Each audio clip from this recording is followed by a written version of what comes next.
가지고 하루를 시작하도록 하겠습니다. 기도하고 시작합니다. 아버지 하나님, 오늘 하루 하나님 말씀 가운데서 살기를 원하옵나이다. 주의 성령님께서 오늘 저희들과 함께 하셔서 이 말씀의 능력이 우리를 붙잡으시길 간절히 원하옵나이다. 예수님의 이름으로 기도드리옵나이다. 아멘. 하나님의 말씀을 봉독하겠습니다. 하나님의 말씀은 마가복음 14장 43절부터 52절까지의 말씀입니다. 마가복음 14장 43절부터 52절까지 봉독해 드립니다. 하나님의 말씀입니다. 예수께서 말씀하실 때에 곧 12 중에 하나인 유다가 왔는데 대제사장들과 서기관들과 장로들에게서 파송된 무리가 검과 몽치를 가지고 그와 함께 하였더라. 예수를 파는 자가 이미 그들과 군호를 짜이르되 내가 입 맞추는 자가 그이니 그를 잡아 단단히 끌어가라 하였는지라. 이에 와서 곧 예수께 나와 랍비여 하고 입을 맞추니 그들이 예수께 손을 대어 잡거늘 곁에 서 있는 자 중에 한 사람이 칼을 빼어 대제사장의 종을 쳐 그 귀를 떨어뜨리니라. 예수께서 무리에게 말씀하여 이르시되 너희가 강도를 잡는 것 같이 검과 몽치를 가지고 나를 잡으러 나왔느냐? 내가 날마다 너희와 함께 성전에 있으면서 가르쳤으되 너희가 나를 잡지 아니하였도다. 그러나 이는 성경을 이루려 함이니라 하시더라. 제자들이 다 예수를 버리고 도망하니라. 한 청년이 벗은 몸에 배 혼이불을 두르고 예수를 따라가다가 무리에게 잡히매 곧 혼이불을 버리고 벗은 몸으로 도망하니라. 아멘. 오늘 말씀은 예수님께서 잡히시는 장면입니다. 예수님께서 감람산에서 지난 밤새도 기도하셨습니다. 그리고 이제 새벽쯤이 되었을 때, 한밤중이 되었을 때 유다가 장로들, 대제사장들을 그들에게 보냄받은 무리들을 데리고 예수님께 나옵니다. 자, 이제 예수님을 잡는 장면인데 여기서 우리가 이제 주목해야 될 점은 첫 번째는 제자들의 행동입니다. 먼저 유다가 와서 예수님을 대하는 장면입니다. 유다는 예수님을 파는 자입니다. 지금 44절에 말하기를, 유다를 말하기를 예수를 파는 자가, 유다라는 말을, 유다라는 그 개인 이름 명칭을 앞에 썼지만 여기서는 설명을 해서 예수를 파는 자. 예수를 파는 자가 그의 적이 아닙니다. 그의 원수가 아닙니다. 그와 정적으로, 정치적으로 대립되어 있던 그런 사람들이 아닙니다. 그를 잡아 죽이려고 했던 그 사람 중에 하나가 아닙니다. 예수를 파는 자가 바로 12명의 제자 중에 하나였습니다. 그 전에도 이제 계속해서 주의 만찬이 있을 때 너희 중에 나가 한 사람이 날 팔리라 그 말씀을 하셨습니다. 바로 유다가 이렇게 이제 예수님을 팔게 되는 것입니다. 그래서 예수님이 어떻게 움직이는지, 예수님의 동선이 어떤지 이 유다가 잘 압니다. 그래서 만약에 예수님이 어떻게 움직이는지 예수님의 동선을 잘 파악을 못했으면 아마 그 잡는 자들도 굉장히 어려움을 겪었을 것입니다. 그런데 유다는 예수님께서 어떻게 움직였는지, 어디에 계셨는지, 어디로 갈 것인지를, 어디 위치에 있는지, 이 감람산 중에서도 어디에 있는지 그 장소를 분명히 알고 있습니다. 그래서 와서 바로 그 자리, 예수님이 있을 그 자리로 무리를 이끌고 오고 있는 것입니다. 자, 예수님은 유다가 배반할 것을 이미 알고 있었습니다. 그리고 이미 예언을 하셨습니다. 너희 중에 하나가 나를 팔리라. 그리고 실제로 그 일이 일어날 것을 압니다. 그리고 오늘 그 일이 일어나고 있는 것입니다. 여러분 한번 생각해 보시길 바랍니다. 자기의 무리 중에서 가장 가까운 사람 중에서 하나가 자기를 팝니다.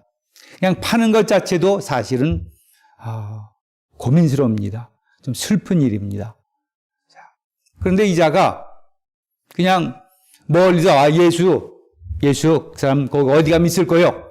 나는 그 자리에 안 가겠어. 당신들이 가서 잡아오셔. 이게 정보만 제공하고 첩보만 제공하고는 그냥 뒤로 빠져버렸으면 그 상황이 그래도 그렇게까지 고통스럽지 않았을 것입니다. 근데 유다는 무리를 그 자리까지 아주 정확하게 데려왔을 뿐만 아니라 그리고 예수님에게 친절한 그러나 거짓스러운 인사를 나눕니다.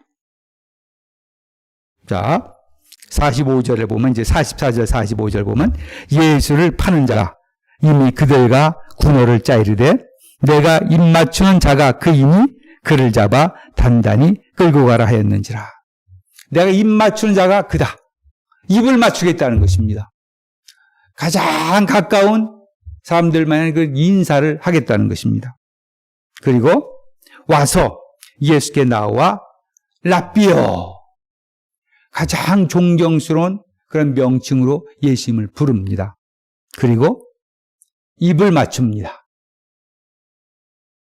물론 지금 이 이야기가 진행되고 있는 것을 서술했을 뿐입니다. 그런데 여러분들 한번 생각해 보시길 바랍니다. 여러분들을 지금 파는 자가, 여러분들을 죽음의 고통스러운 자리를 이끄는 자가, 그것도 자기의 제자 가운데 한 사람이 가장 친했던 사람 하나가 아주 가장 이런 우리가 원치 않던 방향으로 그 일을 이루고 가장 치욕적인 방법으로 그리고 거짓스럽게 가증스럽게 와서 내 앞에 와서 아주 가장 친한 듯이 명칭을 부르고 또 입을 맞추는 이 행위를 받는 예수님은 어떻겠습니까? 우리가 이런 경우를 혹시 겪었을지 모르겠습니다. 쳐다보기도 싫은 사람입니다. 같은 공기를 마시기도 싫은 사람입니다. 그 자가 가까이 와서 입을 맞춥니다. 이걸 어떻게 견뎌내야 되겠습니까? 참, 예수님이 하나님의 뜻 가운데서, 하나님의 계획 가운데서, 하나님의 섭리 가운데서 돌아가시는 것은 그렇게 된 것입니다. 반드시 예수님은 돌아가셔야 됩니다. 그렇지만 그 제자 가운데 하나였던 자가 자기를 배반하고 그리고 직접 무리를 데리고 와서 가까이 와서 아주 가증스러운 모습으로 거짓으로 자기를 껴안고 입을 맞추고 인사를 나누는 것. 그러면서 실제로는 자기를 죽음에 내어주는 그 역할을 하고 있는 이 자를 보았을 때 어떻습니까? 얼마나 살이 떨리겠습니까? 얼마나 분노가 그 안에서 일어나겠습니까? 근데 여기에서 예수님께서 그에 대한 분노를 드러내질 않습니다. 우리 같으면 그랬을지 모릅니다. 이 가증스러운 놈아! 네 양의 탈을 쓰고 어떻게 늑대의 육대의 마음을 가졌구나. 이 늑대야. 양의 탈을 쓴 늑대구나. 소리쳐서 앞에 있는 그 자를 무한하게 했을 겁니다. 아주 그냥 짓밟아 버렸을 겁니다. 저는 그러고 싶지요. 또 그리고 사실 그런 쪽으로 일이 진행된 걸 우리가 이런 무슨 이야기나 책이나 영화에서나 우리 많이 봅니다. 그런 놈은 앞에 다 놓고 그냥 대기 야단을 쳐야 호통 쳐야 바로 우리가 기분이 사람들도 이게 정말 좋아지는 겁니다. 영화 보는 사람들이 만약에 지금 예수님처럼 행한다 그러면 같이 괴롭습니다. 왜 저렇게 행동을 해야 되나? 그냥 지금 호통을 쳐서 저 자를 그냥 코가 납작하게 만들어야 되나? 근데 예수님은 그냥 다 당하십니다. 다 그대 행동을 하십니다. 그냥 다 받아주십니다. 그가 인사할 때 인사 받습니다. 그가 입 맞출 때, 그가 부를 때 그냥 대줍니다. 자, 저희가 사회생활을 하면서, 이 세상 삶을 살아가면서 이 예수님의 이 마지막 장면을 참 떠올려야 될 때가 많이 있는 것입니다. 하나님께서 이미 하고 계신 일들, 하나님께서 계획하신 일들이라면 굳이 그렇게 내가 대신할 일이 없는 겁니다. 이미 하나님께서 하고 계신 일입니다. 하나님께서 야단치고 계시고 하나님께서 내가 해야 될 일 대하고 계시는 겁니다. 사람의 징계하는 것을 스스로 하지 말라. 하나님께서 하실 것이다. 그렇다고 해서 우리가 하나님 저놈을 징계해 주십시오, 징계해 주십시오. 그러게 속으로 막 기도하고 그런다는 얘기가 아닙니다. 하나님이 하실 일을 하나님이 하게 하시는 겁니다. 괜히 그런 유다와 같이 이런 거짓된 자들, 아주 보기도 싫은 자들, 질도 나쁜 자들, 그런 자들과 그냥 너물러져 가지고 그냥 진흙탕 싸움을 할 필요가 아무것도 없는 겁니다. 하더라도 우리가 어떤 채통을 지켜야 될 것이고, 아니 그렇게 제일 좋은 거는 질적으로 좀 대기가 곤란한 그런 사람들은 그냥 받아주고 끝나는 게 제일 좋습니다. 항상. 그런 자들과 만약에 붙어서 싸운다. 그럼 똑같이 그런 사람들과 싸울 수밖에 없습니다. 질적으로 아주 안 좋은 사람들하고 만약에 붙어보세요. 그러면 진흙탕 싸움이 되고 마는 겁니다. 그런 사람들이 행하는 행동들, 마음씨들, 실제로 하는 언사들, 그거 해가지고 싸워야 되겠습니까? 거기서 그냥 핏대를 올려야 되겠습니까? 그냥 하나님께서 하시기로 그냥 내버려 두는 겁니다. 그가 하는 대로 받고, 그가 하는 대로 다 그냥 받고, 그리고 나머지는 하나님이 처벌을 하시든지, 징계를 하시든지, 그걸 세우든지, 하나님이 하게 하시는 겁니다.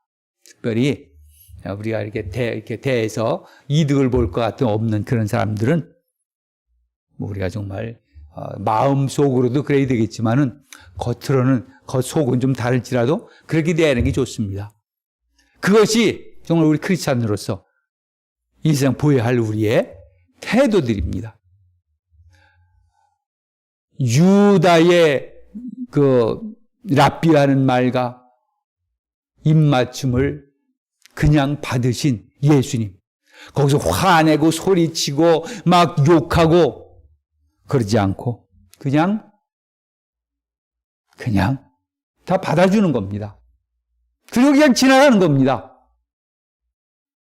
우리가 얼마나 그러면은 사람들이 생각하기엔 아유 저걸 그냥 놔둬요? 나 같으면 안 그래요. 물론 그냥 놔둘 수는 없겠죠. 그러나 그것을 하나님이 하실 겁니다. 하나님이 하실 것입니다. 우리는 하나님이 하고 계신 그 일에 그냥 내가 할 일, 그 일을 충실히 따라가는 겁니다. 만약에 예수님께서 여기서 정말 이 가룟 유다를 막 야단치고 막 그렇다 그러면 예수님의 분노가 또 일어날 겁니다. 예수님께서 전에 바로 요 전 구절 기도하실 때 아버지요 이 잔을 내게서 지나가게 할 수 있으면 지나가게 하십시오. 괴로웠습니다. 인간적인 마음인 것입니다. 그럴 수밖에 없는 겁니다. 그런데 거기서 지금 또 가룟 유다에게 네가 나를 파는 자냐 이 못된 자식아. 그러면 또 그 인간의 욕심이 다시 스멀스멀 올라오고 말 것입니다. 내가 너 같은 놈 때문에 죽어야 되느냐? 내가 지금 고통을 받고 죽어야 되는데 너 같은 놈이. 그런 인간적인 생각이 다시 돌아나서 하나님의 일을 그르칠 수가 있는 것입니다. 우리가 해야 될 일, 우리가 지금 할 일, 거기에 집중하면 되는 것입니다. 악한 자들과 싸우는 것, 악한 자들과 그런 진흙탕 싸움에 빠지는 것, 그것은 우리가 할 일이 아니라는 것입니다. 우리가 할 일이 있습니다. 예수님이 십자가에 달려 죽으시는 그 일에 지금 집중하고 계신 겁니다. 죽어야 합니다. 인간적인 생각, 죽지 않고자 하는 인간적인 생각이 막 올라오면 하나님의 일을 그르치게 되는 겁니다. 자, 이렇게 되니까 이제 예수님을 그들이 이제 잡으러 왔습니다. 그랬더니 50절을 보시길 바랍니다. 제자들이 다 예수를 버리고 도망하니라. 가룟 유다는 팔았습니다. 그리고 제자들이 다 예수를 버리고 도망하니라. 어제도 말씀드렸지만 이런 그 제자들의 행동을 쓰는 이유는 이런 제자들이라는 건 다 지금 어떤 그 세력 앞에서 기가 죽고 또 목숨을 부지하기 위해서 애쓰는 자들입니다. 내가 주와 함께 죽을지언정 절대로 그러지 않겠습니다. 베드로가 말했습니다. 그러나 지금 이 모습을 보십시오. 제자들이 다 예수를 버리고 도망하니라. 자, 우리는 여기서 도망한 예수님만 보지 않습니다. 예수님의 또 다른 말씀을 기억하는 것입니다. 내가 살아난 후에 먼저 갈릴리에 가겠다. 먼저. 거기서 너희들도 보게 될 것이고 제자들을 보게 될 것이고 제자들은 다시 새로워져서 예수님께서 하셨던 그 일을 계속 하시게 될 것이라는 겁니다. 자, 우리가 제자들처럼 넘어지기도 합니다. 도망가기도 합니다. 나의 유익을 찾아서 배반하기도 합니다.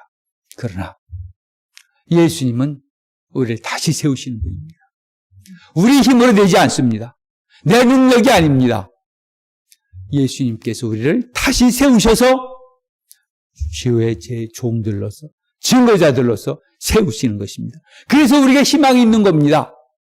만약에 예수를 따를 때 우리의 힘으로, 우리의 능력으로, 우리의 그런 결심으로 예수를 믿는다 그러면 지금 예수님 앞에 있는 제자들처럼 다 도망가 버리고 끝나는 것입니다. 다시 와서 설 수가 없는 것입니다. 내 힘으로 내 능력으로 되는 것이 아니라는 것입니다. 그렇지만 예수님께서 그들을 다시 불러서 세우고 성령의 능력으로 힘을 주셔서 할 일을 하게 합니다. 우리도 그것을 바라보는 것입니다. 자, 51절, 52절엔 한 코미디 같은 말씀이 있습니다. 한 청년이 벗은 몸에 배 혼이불을 두르고 예수를 따라가다가 무리에게 잡힘에 배 혼이불을 버리고 벗은 몸으로 도망하니라. 이 사람은 또 어떻게 배 혼이불을 입고 따라오다가 잡힘에 그냥 혼이불을 벗어버리고 맨몸으로 도망을 가버렸습니다. 참 코미디죠. 물론 여기서 제자의 그런 비겁함도 있습니다. 그러나 예수님을 따라오고자 하는 그런 게 있으면 또 도망가버리고 맙니다. 그러나 여기서는 우리가 뭘 보느냐? 예수님이 벗은 몸을 보게 되는 겁니다. 예수님이 다 그 몸을 벗기고 다 옷을 나누어주고 맨몸으로 십자가에 달리시는 그 예수님입니다. 또 이거가 대비돼서 예수님이 살아나셨을 때에 이제 예수님을 보러 간 사람들이 거기서 청년을 봅니다. 여기서 한 청년이라고 했습니다. 한 청년인데 무덤에서 한 청년을 봅니다. 천사들입니다. 아주 흰색의 옷을, 광채 나는 옷을 입고 있는 청년입니다. 대비가 되는 겁니다. 이제 이렇게 벗은 몸으로 혼이불을 벗어버린 청년이 있지만 그러나 예수님의 벗은 몸이 있을 것이고 또 다른 청년이 흰 옷을 입고 광채나는 옷을 입고 예수님 누우셨던 곳에 서 있는 그 모습을 우리가 여기서 미리 봅니다. 예수님의 장례를 보고 예수님의 영광을 여기서 우리가 보는 겁니다. 자, 우리 여기서 지금 예수님을 파는 모습이 있고 제자들이 다 도망가는 모습이 있습니다. 그러나 그것에서 지금 여기 마지막 51절, 52절에는 예수님이 무덤에 있는 그 몸 장례입니다. 그 예수님이 다시 살아났을 때에, 그래서 승천하고 있었을 때에 그 무덤에 온 천사들을 보면서 예수님의 영광스러운 그 부활을 우리가 다시 보는 겁니다. 이 제자들이 도망하는 그런 속에서도 이 지금 성경의 저자는 영광스러운 그 모습들을 우리에게 다시 보여주고 있습니다. 기도하겠습니다. 아버지 하나님, 제자들이 예수님 팔고 또 다 도망을 갑니다. 그러나 예수님은 그 일들을 다 온몸으로 받아내십니다. 하나님 아버지, 저희가 이 세상 살면서 예수님의 본을 따라가게 하여 주시옵소서. 우리를 공격하는 자들, 우리를 어렵게 하는 자들, 아버지, 거기에 대해서 우리가 화내고 영광을 드러내는 일이 없도록 오히려 모든 걸 받아내고 예수님과 함께 이들을 다 받아내면서 주님의 뜻을 이루어가는 우리의 모습을 그리게 하옵소서. 예수님의 이름으로 기도드리옵나이다. 아멘.